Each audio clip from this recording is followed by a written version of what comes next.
어떻게 하나님을 보이지 않는 하나님을 볼 수 없는 하나님을 어떻게 알 수 있을까요?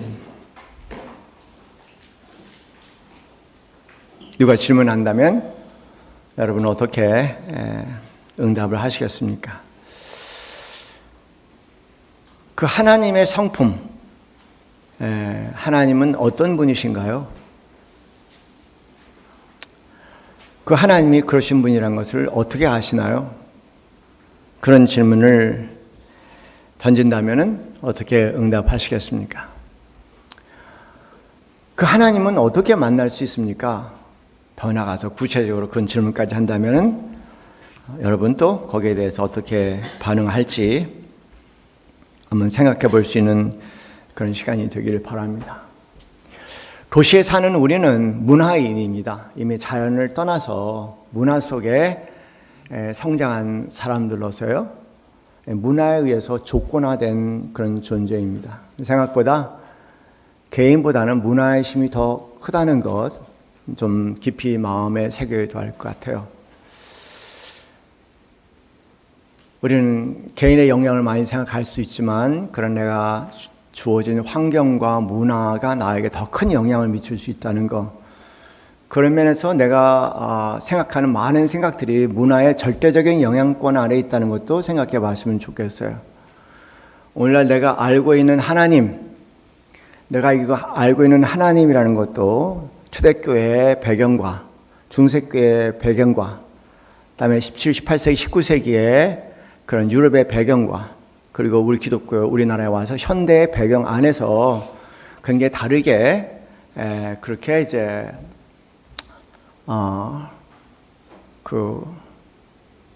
표현할 수 있다는 것도 생각해 보면서 우리의 신앙마저도 문화에 굉장히 큰 영향을 받을 수 있다.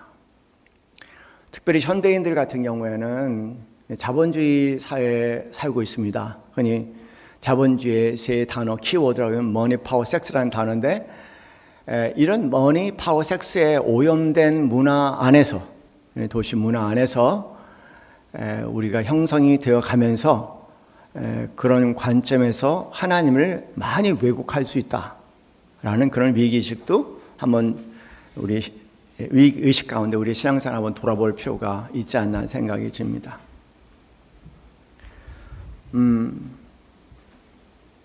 그래서 저는 자연을 자주 갑니다. 매일 자연을 갑니다. 주일 오후에도 시간만 되면은 또 자연에 들어갑니다. 숲속을 걷고. 그렇게 걷는 이유는 뭔지 모르게 이 자연의 이 문화 안에서 오염된 저희 하나님에 대한 인식과 알을 자연은 계속 정화시켜 주는 것 같아서요. 그래서 이제 문화 안에서 경험한 하나님, 배운 하나님, 이것이 하나님이다 하는 얘기들을 다시 자연 안에 들어가서 정화시키는 작업을 합니다. 여러분 그런 거 있잖아요. 오염수가 내려오다 갈대가 많은 데를 지나가면은 이제 그 오염수가 정화가 돼요. 그런 것처럼 문화 안에서 여러 가지 인식된 하나님, 그 하나님이 자연 안에 걷다 보면은 정리가 되는 것들을 저는 좀 많이 경험을 합니다. 그래서 우리는 이제 문화 안에서 하나님을 알게 되는데 문화 안에서 아는 하나님은 왜곡될 확률이 굉장히 높고요. 그렇다고 자연이라고 완전하냐? 그렇지도 않아요. 자연은 하나님의 흔적을 보여줄 뿐 하나님을 보여줄 수는 없지 않습니까? 그런 면에서 자연을 통해서 우리가 또 하나님을 인식하는 것도 한계가 있어요. 문화를 통해서 그리고 자연을 통해서 하나님을 인식하는 데 한계가 있습니다. 어떤 분은 그런 얘기를 합니다. 성경을 통해서 하나님을 알 수 있습니다. 그렇게 얘기합니다. 근데 저는 그렇게 생각하지 않아요. 원래 사람은 있는 그대로 볼 수 있는 능력이 없어요. 성경을 있는 그대로 볼 수 있는 능력이 없습니다. 우리는 다양한 색안경과 필터를 가지고 모든 것을 보는 그런 존재입니다. 예를 들어서 뇌신경학적으로 얘기하면 내가 길거리를 누구랑 같이 걸어가는데 내 주위에 일어나는 모든 정보를 다 받아들일 수가 없어요. 우리는 불가능합니다. 그거는 워낙 많은 일들이 내 주위에 일어나는데요. 그걸 다 받아들일 수 없어요. 그래서 흔히 이제 우리 뇌의 가장 기본적인 걸룸 필터링 작업하는 것이 망상체계라는 것이 있어요. 망상체계를 거쳐요. 망상체계는 나에게 중요한 것이 뭔지에 주목을 하게끔 만드는 거거든요. 그 망상체계를 지나면은 시상이라는 것에 올라갑니다. 이 시상에 올라가면 또 그 시상에서도 나에게 중요하고 의미 있는 것이 무엇인지를 필터링을 해요. 세 번째, 거기를 지나가면은 편도체로 올라갑니다. 편도체로 넘어가서 편도체에서는 내가 위험한 것이 무엇인지, 피할 것이 무엇인지, 경계할 것이 무엇인지를 가르쳐줘요. 그리고 편도체에서 그다음에 대상회로라는 것으로 올라갑니다. 대상회로는 내가 좀 불편하고 불안하게 인식하고 경계할 대상이 그 문제가 해결될 때까지 계속 주목하게 만드는 거예요. 그리고 그 정보는 또 대뇌피로 올라갑니다. 대뇌피질에 올라가서 대뇌피질에 이미 내가 가지고 있던 많은 기억들, 그 기억들 가운데서 이걸 어떻게 판단해야 될지 끊임없이 정보를 교환하게 됩니다. 대뇌피질이 6가지 층으로 되어 있어요. 6가지 층은 6가지 층 가운데 그 맨 위에 3가지 층이 있거든요. 이 3가지 층은 내가 어려서 자라면서 학습되고 경험된 모든 내용들이 담겨져 있어 갖고요. 나에게 들어오는 모든 정보들을 거기서 필터링을 해요. 그러니까 내가 길거리 걸어가면서 나는 그냥 걸어가고 있지만 그냥 걸어가는 게 아니에요. 계속 있는 그대로 보는 것이 아니라 계속 필터링을 하는 겁니다. 계속 필터링해요. 그래서 우리는 있는 그대로 볼 수가 없어요. 절대 있는 그대로 볼 수가 없습니다. 그래서 두 사람이 걸어가는데 한 분은 술에 굉장히 민감하신 분이에요. 한 분은 술에 전혀 관심이 없고 다른 데 관심이 많은 사람이에요. 두 분이 같이 걸어가면요, 보이는 게 달라요. 보이는 게 달라요. 누구 눈에는 뭐만 보인다, 그런 것처럼. 그것이 뭐냐면 우리 뇌라는 것이 다 필터링 작업을 하기 때문에 일어나는 현상입니다. 그래서 우리는 외부에서 오는 정보들은 너무나 많기 때문에 나에게 의미 있고 나 개인적으로 의미 있는 것만 골라내야 되거든요. 이런 여러 가지 필터링 작업을 통해서. 그래서 삭제를 하기도 하고 어떤 건 편집하기도 하고 그다음에 왜곡이 되고 그런 형태의 우리에게 외부의 자극이 들어와서 이러니 저러니 이것이 진짜니 이것이 가짜니 이것이 현실이니 아니라고 얘기하죠. 그런 측면에서 현실이라고 얘기하는 것은 실제가 아니라 우리가 얘기하는 현실은 그런 여러 필터링을 거쳐서 드디어 내가 이것이 현실이라고 얘기하는 결과물이지 실제가 아니라는 거예요. 여러분 금방 아시잖아요. 예를 들어서 교회를 보면요, 교회도 진보와 보수로 나눠져 있어요. 왜 그럴까요 도대체? 분명히 성경은 하나인데 그런데 기독교도 보면 보수와 진보로 나눠져 있단 말이에요. 이상하다. 목사님들도 보수와 진보로 나눠져 있는 게 이상하다. 뭐가 진짜인가? 몰라요. 우리는 각자 가지고 있는 필터링을 통해서 어떤 분은 진보적인 손을 들어주고 어떤 분은 보수적이라고 그렇게 얘기하는 것 뿐이지 아직도 우리는 그 실체가 뭔지를 모릅니다. 더 흥미로운 것은요, 이제 새로운 정권이 들어서면서 그 새로운 정권에 대해서 희망을 갖는 분들이 굉장히 많아요. 야, 잘 됐다. 이제는 드디어 이제 우리나라가 살 길을 찾았다.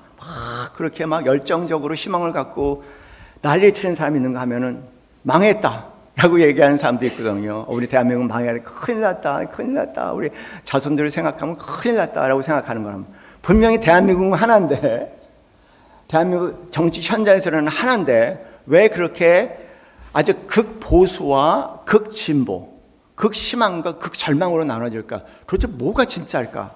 몰라요, 우리는요. 각자 자신의 필터링을 거쳐서 일어나니까. 우리가 성경을 볼 때도 그래요. 성경을 볼 때도 각자 자기가 가지고 있는 필터링을 가지고 보기 때문에 교회에서 다양한 교회가 나오고 다양한 교단들이 나오는 거죠. 당연한 얘기입니다. 그러니까 어쩔 수 없어요. 필터링을 제거할 수가 없습니다. 필터링이 그나마 없는 아이들은 태어나서 얼마 되지 않은 아이들은 필터링이 없어요. 그래서 애들은 판단을 못하고 그리고 바라만 보는 거예요. 좋은 사람이 나쁜 사람이든 뭘로 어린아이들 보면, 유아들 보면 얼굴 갖다 대면 가만히 쳐다봐요. 근데 우리는 딱 얼굴만 갖다 오면 내가 얼굴을 돌릴 건지 다가갈 때 금방 알아. 왜냐하면 이미 필터링이 만들어졌기 때문에. 그 필터링 하는 작업뿐입니다. 성경도 그렇게 봐요. 왜 이렇게 교회가 다양하고, 왜 이렇게 목사들의 의견이 다양하고, 왜 이렇게 교단이 많고, 왜 진보가 보수가 많고, 오늘 이런 현상에 대해서 누구는 절망하지만 누구는 희망하고 있는가? 다 실체는 뭘지 모른다는 거예요. 우리가 진짜라고 얘기하는 것은 인식된, 내 필터링을 거쳐서 인식된 그거를 실제라고 얘기하는 거죠. 어느 분은 그렇게 얘기합니다. 그러면 자연에서도 하나님을 만나는데 제한이 있어. 당연히 문화는 더 제한이 있어. 성경을 통해서 하나님 만나는 제한이 있어. 왜냐하면 필터링 때문에. 그러면 답은 딱 하나입니다. 성령 충만하면 됩니다. 근데 이것도 문제야. 예, 성령 충만도 문제예요. 제가 남서울교회 은혜교회 있었을 때 제가 이제 상담실이요. 이렇게 유리를 큰 유리로 돼 있어요. 그래갖고 이제 제가 안에서는 바깥을 못 봐. 바깥에 나를 볼 수 있어요. 왜냐하면 상담 중에 무슨 일이 일어나는지 모르기 때문에 항상 누군가 바깥에 보고 있어야 돼요. 저를요. 근데 어느 날 어느 목사님 봉천동 고개 넘어가는데 큰 교회 목사님이 전화가 왔어요. 그래서 이제 내용인즉 우리 권사님이 이제 방언을 한다고 하시는데 이 방언이 진짜인지 아닌지 모르겠습니다. 그렇게 저한테 의뢰가 온 거예요. 그러면서 이제 사정을 들으니까 복잡한 거예요. 그래서 이제 같이 오시고 내가 그분하고 권사님하고 같이 얘기할 테니까 바깥에서 우리 보시라고. 혹시 내가 잘못할 수도 있으니까 당신이 판단하셔야 될 것 같다고. 그래서 이제 모시고 온 거예요. 왔는데 그냥 기도하시고 방언해 보시라고 말씀을 드렸어요. 그랬더니 막 이제 조금 기도하니 금방 방언을 자자자자자 하더라고요. 가만히 들었어요. 나 아니야. 그 정도 분별력은 있거든요. 그래서 제가 막 방언을 할 때 큰 소리를 3번을 외쳤습니다. 나사렛 예수 그리스도 이름으로 명하노니 사탄아 당장 떠나라. 3번을 반복했어요. 근데 그 방언이 안 끝이는 거예요. 그래서 제가 그랬어요. 멈추라고 그랬어요. 그냥 말로. 그랬더니 딱 멈추는 거예요. 그것도 희한해. 멈추라고 했더니 또 멈춰. 내가 얘기했습니다. 당신 안 내보내려고 그러는군요. 그랬어요.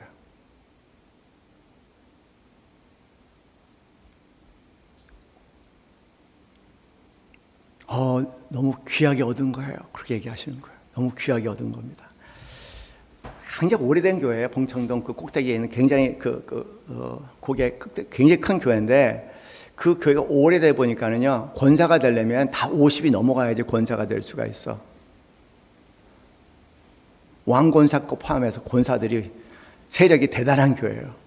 그런데 이분이 그 권사님 중 이제 그 교회의 아주 중심이 되는 가족의 자녀야. 근데 이분이 이제 남편에 따라 지방으로 정근을 갔어요. 공무원이어서 지방으로 갔는데 지방에 이제 작은 교회를 섬기기 시작했어요.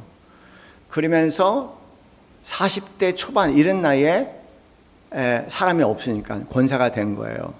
그리고 남편이 다시 서울로 올라오는 바람에 같이 올라와서 본교회 조인을 했는데 하루는 이제 무슨 권사 기도 모임에 이제 그 갓 온 권사니까 너 한번 당신 기도해보라고 이제 기도를 하는데 앞에 그냥 권사님들이 한 40-50명이 보통 센 분들이 아니에요. 딱 자리를 차고 있는데 너 한번 기도 어떻게 하나 보자. 이 젊은 것아. 뭐 그런 자세를 보셨던 것 같아.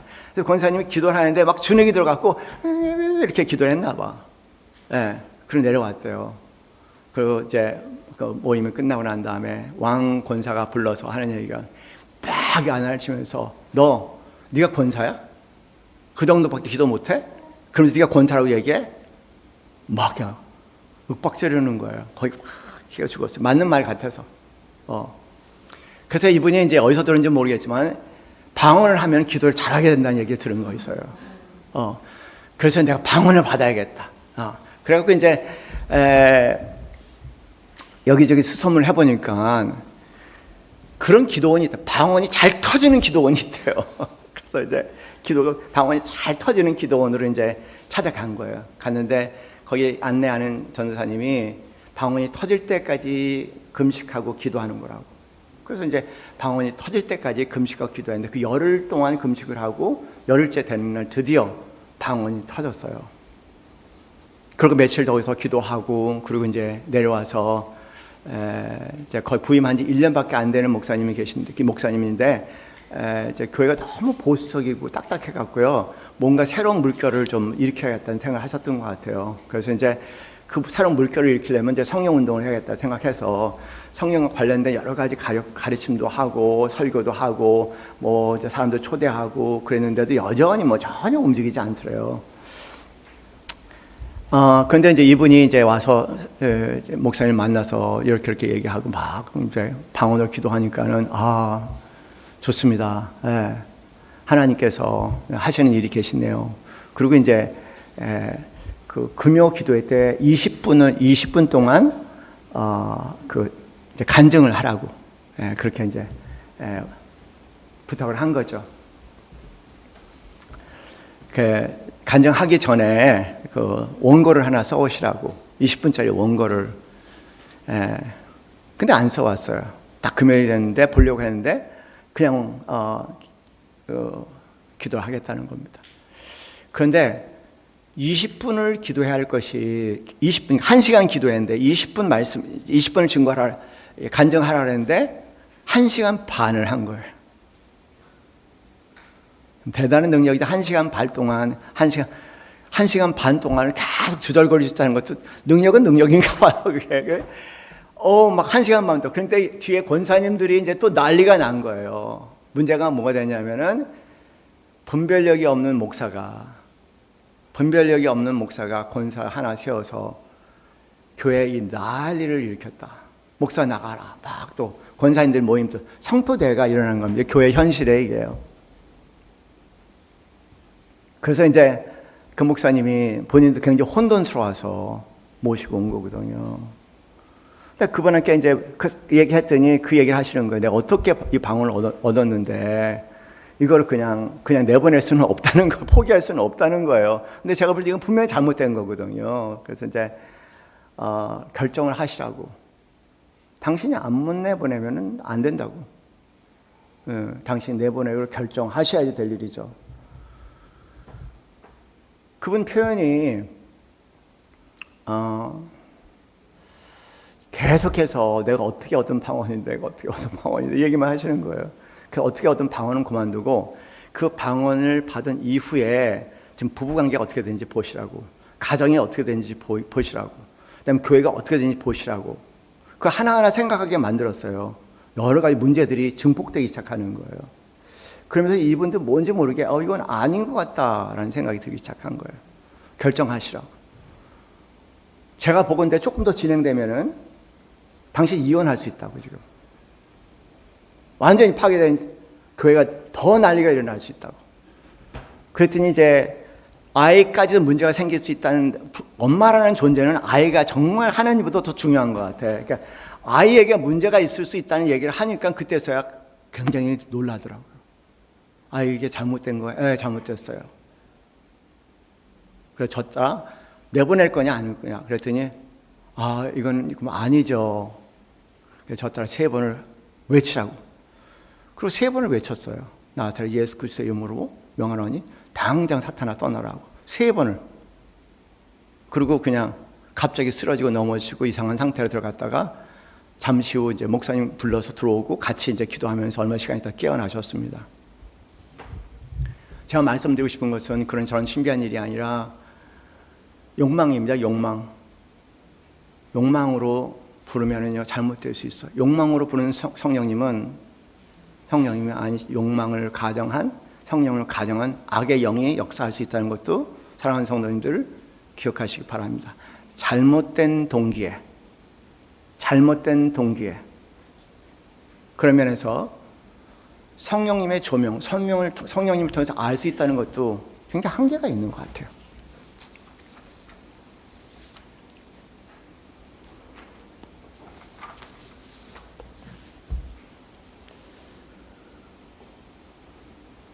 그래서 우리가 하나님을 아는 데는요, 제가 말씀드리고 하나님은 다 알 수 없어요. 그냥 우리가 알고 있는 하나님은 부분적이에요. 저도 알고 있는 하나님은 부분적입니다. 그 부분에 대해서는 늘 겸손해야 돼요. 늘 겸손합니다.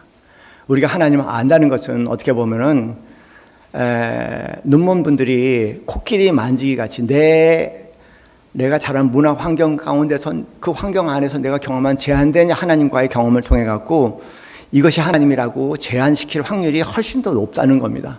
그런 면에서 우리 늘 겸손해야 돼요. 늘 겸손해야 됩니다. 기독교 역사를 공부하는 이유도 나의 개인적인 신앙이 객관화되야 되는 필요가 있기 때문에 그런 거죠. 항상 그런 부분에서 조심해야 됩니다.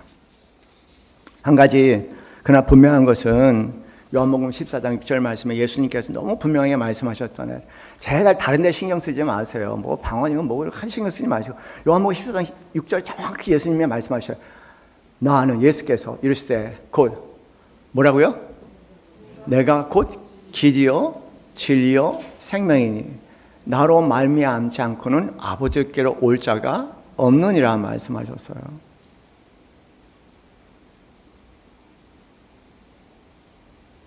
우리가 하나님 아버지를 안다는 것, 그다음에 하나님 아버지의 실체를 안다는 것, 그 하나님의 성품을 안다는 것, 그분이 어떤 분이시라는 걸 안다는 것, 그분이 나와 어떤 관계를 갖기를 원하신다는 알 수 있는 방법은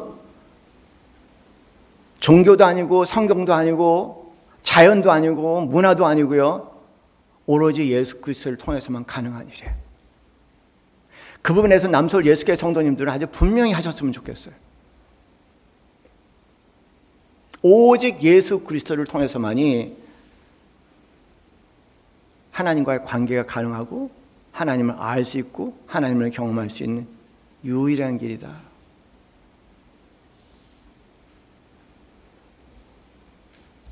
오늘 우리가 읽은 1장 요한복음 1장 18절 말씀, 우리 성경에는 본래 하나님을 본 사람이 없으되 하나님 품속에 있는 독생하신 하나님이 나타나셨느니라.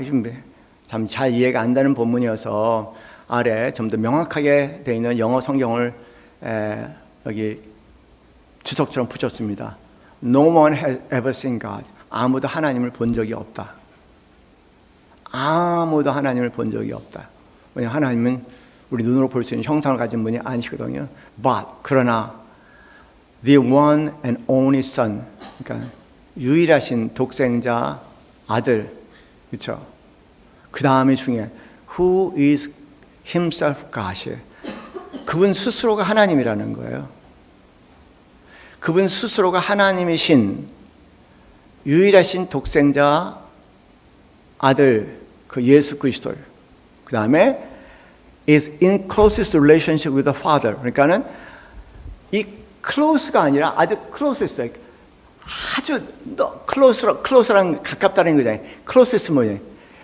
더 이상 표현할 수 없을 정도로 그냥 가까운 하나가 되어 있는, 분리될 수 없는 하나가 되어 있는 그 하나님 아버지가 아주 분리될 수 없는 하나가 되는 합일체가 되어 있는 그 아들, 그 아들이 has made him known, 그 하나님을 알리셨다. 이 말씀은 마찬가지예요. 이 말씀이 요한복음 우리가 읽은 요한복음 4장 17절 말씀에 그대로입니다. 예수께서 대답하실 때 내가 곧 길이요 진리요 생명이니 나로 말미암지 않고는 아버지께로 올 자가 없느니란 말에 또 다른 표현이에요. 아무도 하나님을 본 적이 없지만 그러나 하나님 그 자체이신 독생자 예수 그리스도를, 그리고 예수 그리스도 하나님과 떼어낼래야 떼어낼 수 없는 합일체라 하나라고 얘기할 수 있도록 가까운 관계 속에 있는 그 하나님, 그 예수 그리스도를 통해 그 예수 그리스도께서 하나님을 온 세상에 알리셨다고 얘기하셨어요. 그러니까 여러분, 누가 무슨 얘기를 해도요, 무슨 얘기를, 예수 그리스도 만을 통해서 하나님이 어떤 분이시고 하나님의 존재뿐만 아니라 하나님은 어떤 분이시고 하나님이 나와 어떤 관계를 갖기 원하시는지 알 수 있는 유일한 길이에요. 나머지는 다 가짜고 다 사기예요. 기독교의 이름을 빌린 사기꾼들이 너무 많다는 거예요.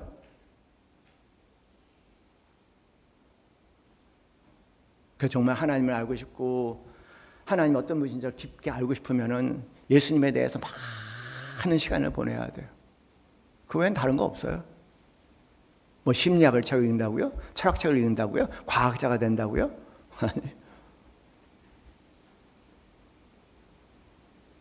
예수를 알아야 돼. 예수님을 알아야 돼. 예수님을 알면 알수록 우리는 하나님이 어떤 분이신 걸 알게 되고 나와 어떤 관계 속에 계신 분인지를 알게 되는 거죠. 그 외에는 다른 길이 없습니다.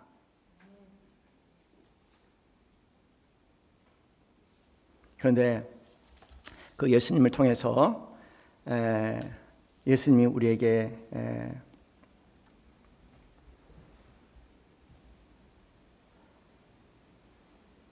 하나님을 보여주셨거든요. 예수님이 아니면은 그 하나님이 어떤 분이신지를 알 수가 없어요. 그 하나님을 아는 길은 오로지 예수님만을 통해서만이 가능한 일이에요.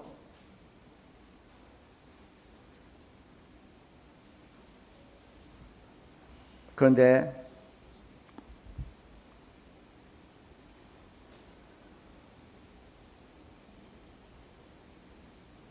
요한복음 3장 16절에서 그 하나님이 어떤 분이신지를 아주 분명히 보여주잖아요. 예수님을 통해서만, 예수님을 통해서 하나님이 어떤 분이신 걸 보여주신 거예요. 하나님이 세상을 이처럼 사랑하사 독생자를 주셨으니, 그렇죠? 독생자 없이는 하나님을 알 수가 없어요. 이는 그를 믿는 자마다 멸망하지 않고 영생을 얻게 하려 하심이라 얘기합니다. 멸망하지 않고 영생을 얻게 하려 하심이라. 하나님이 세상을 이처럼 사랑하사 독생자를 주셨으니 그 독생자를 통해서 하나님이 이 세상을 이처럼 사랑한다는 것을 보여주셨어요. 그래서 하나님이 어떤 분이신 걸 보여주셨죠. 더 나아가서 하나님이 우리와 어떤 관계를 맺고 우리에게 무엇을 주기 원하시는가를 아주 예수님을 통해서 정확히 보여주셨다는 겁니다. 독생자를 통해서, 예수 그리스도를 통해서 이렇게 얘기했어요. 그 외에 다른 말들은요 다 주변 얘기입니다. 본질적인 얘기가 아니에요. 거기에 대해서 요한일서 4장은 굉장히 상세히 말합니다. 하나님은 사랑이시라. 하나님의 사랑이 우리에게 이렇게 나타난 바 되었으니 하나님이 자기의 독생자를 세상에 보내심은 그로 말미암아 우리를 살리려 하심이라. 같은 말이죠. 요한복음 3장 17절 말씀이 3장 16절 말씀이 요한일서 4장 9절 말씀에 이렇게 8, 9절은 이렇게 풀렸네요. 하나님은 사랑이시라. 하나님의 사랑이 우리에게 이렇게 나타난 바 되었으니 하나님이 자기의 독생자를 세상에 보내심은 그런 말미암아 우리를 살리려 하심이라.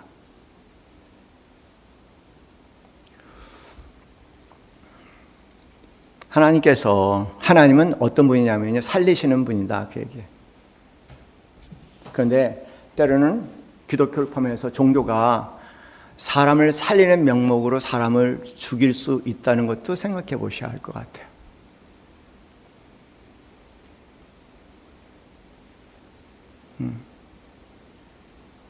요한복음 3장 16절에 멸망치 않게 하려 하심이라. 멸망치 않고 영생을 얻게 하려 하심이라 하는데 여기 4장 9절 말씀에는 살리려 하심이라고 나오죠. 굉장히 대비적으로 나오니까 하나님은 어떻게든지 우리를 살려 애를 쓰시는 분이에요. 그것만 기억했으면 좋겠어요. 아주 주리를 들고 우리를 못 살게 만들고 우리를 괴롭히고 우리를 죽이려고 오신 분이 아니고 하나님은 어떻게든지 멸망의 길에서 돌려서 우리를 어떻게든지 살려 애를 쓰시는 분이라는 것 우리 사랑하는 성도님들 늘 기억하셨으면 좋겠어요. 그리고 4장 10절에는 사랑은 여기 있으니 우리가 하나님을 사랑한 것이 아니 하나님이 우리를 사랑하사 우리 죄를 속하기 위하여 화목제물로 그 아들을 주셨다고 얘기합니다. 그러니까 우리가 하나님을 사랑한 것이 아니에요. 우리 어떤 방법으로도 하나님의 사랑을 받을 수가 없는 존재. 하나님이 우리를 사랑하셨어요. 우리가 모질고 부족하고 연약하고 죄 많고 흠 많고 뭐 다양한 것들이에요. 근데 그런 것을 다 알고 하나님께서 우리를 사랑하셨다고 얘기해요. 먼저 사랑하셨다고 해요. 그걸 알고. 그러니까 우리가 뭐가 사랑받을 짓이 있어, 사랑받을 만한 것이 있어 우리를 사랑하신 것이 아니라 보니까는 사랑하지 않을 수밖에 없는 대상이어서 우리를 사랑하셨다는 겁니다. 하나님의 사랑이 그래요. 우리가 이쁜 짓을 하고 마음에 드는 짓을 하고 뭐 해서 사랑을 받는 것이 아니라 그냥 가엾어서 사랑할 수밖에 없는 존재여서 사랑할 수밖에 없는 마음을 일으키는 존재여서 우리를 사랑하셨다고 얘기하지, 우리의 자랑과 우리의 의의가 있어서 자랑할 만한 무엇이 있어서 우리를 사랑하는 건 아니에요.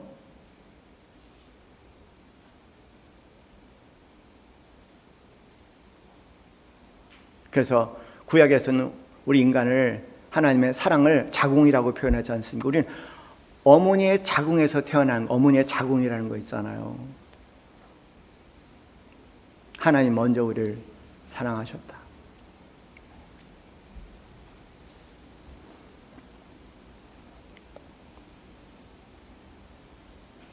요한일서 4장 16절 이하에는 그렇게 말씀하십니다. 하나님이 우리를 사랑하시는 사랑을 우리가 알고 믿었더니, 정말 알아요? 여러분이 어떤 상황, 어떤 처지에 있어도 하나님은 여러분을 사랑하십니다. 그 알고 믿었냐고요? 하나님은 우리를 사랑하시는 사랑을 우리가 알고 믿었느니 하나님은 사랑이시라. 사랑 안에 거하는 자는 하나님 안에 거하고 하나님도 그 안에 거하시느니라. 그러니까 내 처지와 형편을 바라볼 때 나의 여러 가지 잘못된 습관도 있을 수 있겠죠. 나의 죄성도 있을 수 있겠죠. 나의 허물도 많을 수 있겠죠. 그게 중요한 게 아니에요. 그게 중요한 게 아닙니다. 하나도 중요하지 않아요. 인간적으로는 중요하겠죠. 그러나 하나님 앞에 하나도 중요하지 않고, 중요한 것은 뭐냐면은 그게 중요한 것이 아니라 하나님의 사랑이 중요하다. 그럼에도 불구하고 하나님이 여전히 나를 사랑하신다는 그 하나님의 사랑이 중심점이라는 거예요. 근데 인본주의적인 기독교는요, 자꾸만 사람 중심으로 옮겨가는 거예요. 너의 행위를 봐라, 너의 행실을 봐라, 너의 죄성을 봐라. 계속 아무리 얘기해도 그건 없어지지 않는 거예요. 인간으로 살아있는 한 그 양심의 증거에서 자유할 수 있는 사람이 아무도 없어요. 그것이 초점이 아니고, 그럼에도 불구하고 그것과 관계없이 그분이 먼저 다가오셔서 나를 사랑했다는 그 사랑 안에, 사랑 안에 거하는 자는, 그렇죠, 하나님 안에 거하고, 그게 하나님 안에 거한다는 거예요. 내가 뭐 하나 잘못했어. 내가 잘못했어. 왜 나는 이거 못 고칠까 막. 그게 아니고 나 같은 죄인, 나 같이 부족하고 나한테 연약한 사람, 또 쓰러지고 넘어져서 100번 넘어져도 다시 일어날 수 있는 것이 그분의 사랑이라는 거예요. 그분 사랑 안에 거하는 자가 하나님 안에 거하는 거고, 하나님 안에 거하는 자가 바로 늘 그분의 사랑 안에 거하는 겁니다.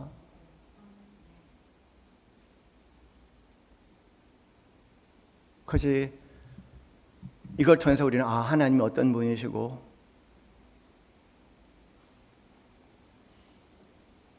그 하나님이 내게 원하신 것이 무엇인지를 비로소 우리는 알 수가 있는 거죠. 17절 말씀에 그렇게 나옵니다. 이로써 사랑이 우리에게 온전히 이루어진 것은, 그 사랑이 우리에게 온전히 이루어지는 거예요. 그 사랑이, 그 하나님 사랑이 온전히 이루어진 것은 우리를 심판날에 담대함을 가지게 하려 함이니 주께서 그러하신 같이 우리도 이 세상에 그러하리라. 참 그럴 거예요. 왜냐하면 그냥 하나님 앞에 서면은요, 내가 아니야, 내 안에 그리스도예요. 그래서 나의 흠과 허물과 죄성과 모든 것들이 존재하지 않아요.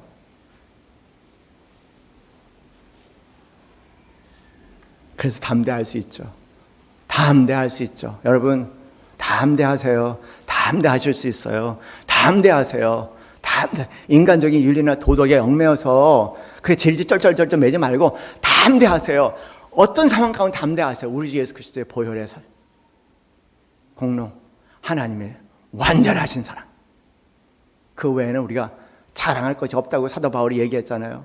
그러므로 나에게는 우리 주 예수 그리스도의 십자가 외에는 자랑할 것이 없다고 너무 분명히 얘기하는데 그게 안 들어와.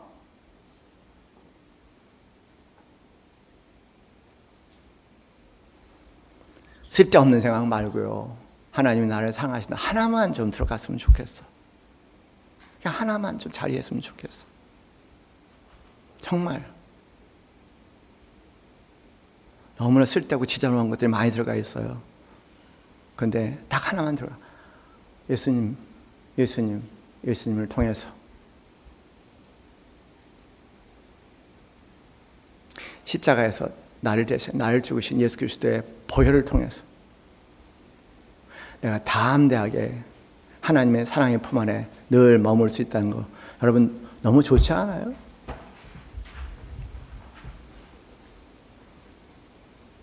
우리가 소심증을 가지고 있어. 병이야. 소심증, 불안증, 소심증. 불안증과 소심증은 내 안에 죄 때문에 그래요. 근데 그 죄는 다 해결했거든요. 예수님께서. 또 계속 해결하세요.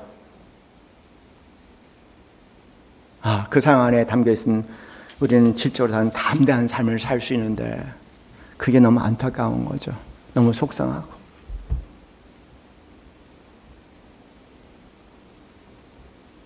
저는 그거 하나만 이루면 다 끝난다고 생각, 게임 끝난다고 생각해, 모든 게임이. 근데 그게 그렇게 어려워. 그거 죄를 짓고 죄책감 가운데 살아가는 것은 어쩔 수 없는 인간이고 그 해결해 주기가 주님께 오셨는데 그거 하나 못 받아들여. 정말 힘든가 봐. 그게 그렇게 힘든가 봐요. 하기야 뭐 힘들 수밖에 없고 개념적으로 이해가 안 되는 거니까 한 번만 여러분 때리시고 만지시면 다 아실 텐데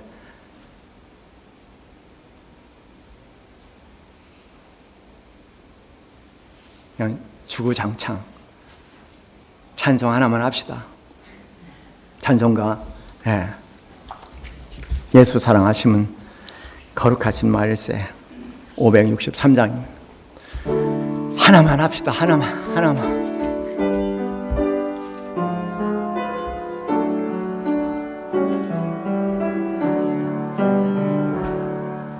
예수 사랑하심은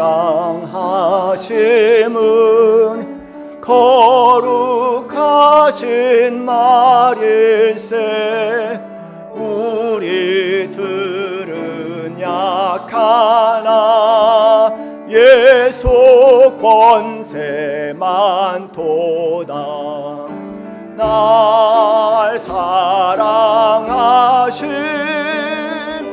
날 사랑하심 성경에 써있네. 나를 사랑하시고 나의 죄를 다 씻어 하늘 문을 여시고 들어가게 하시네. 날 사랑하심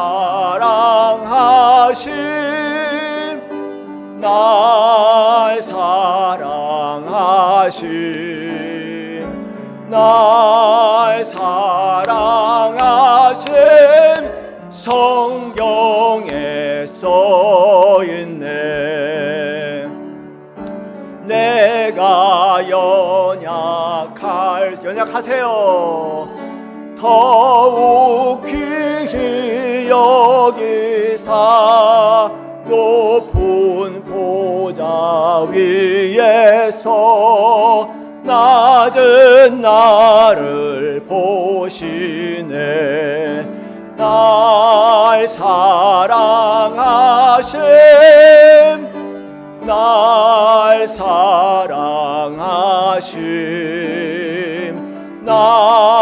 사랑하심 성경에 써있네.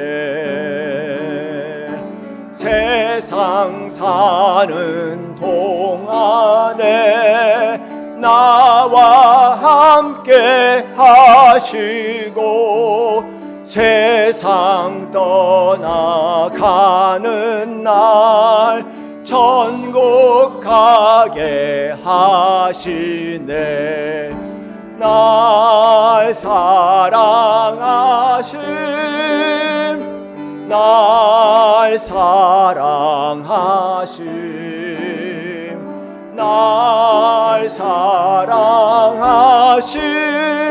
성경에 써있네.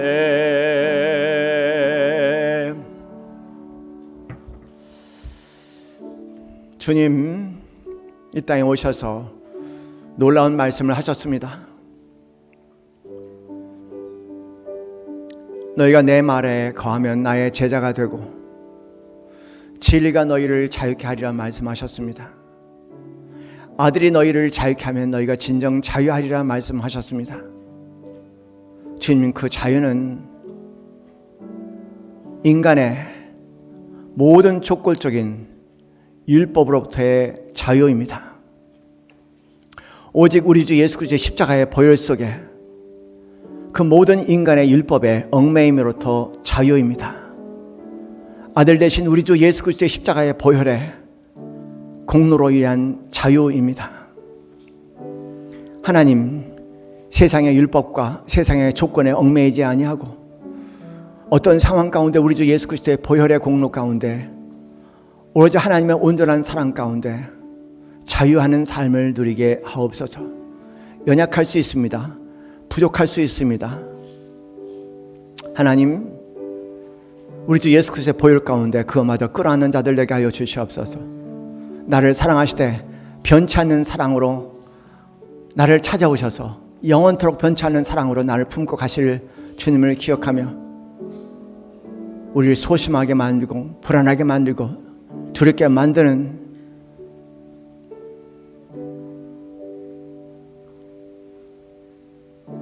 죄의 흔적에서 오로지 우리 주 예수 그리스도의 하나님 아버지의 사랑을 선포하며 자유케 하셔서 이제는 우리가 살아내야 할 용기 있고 멋진 삶을 살아낼 수 있도록 하나님 도와주시옵소서.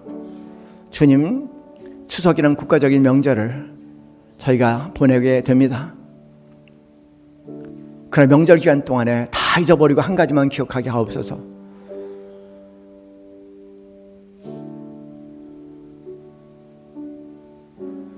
우리가 하나님을 사랑하면 하나님 먼저 우리를 사랑하셨습니다.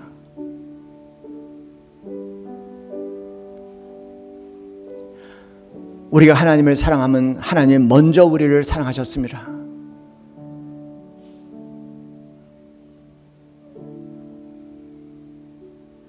우리가 아직 죄인 되었을 때 하나님께서 그 사랑을 증거하시되 우리 주 예수 그리스도의 십자가의 보혈을 통해 그 하나님을 증거하셨다 말씀하셨습니다. 늘 언제나 하나님 먼저 나를 사랑했다는 사실을 기억하고 평생 그 사랑 가운데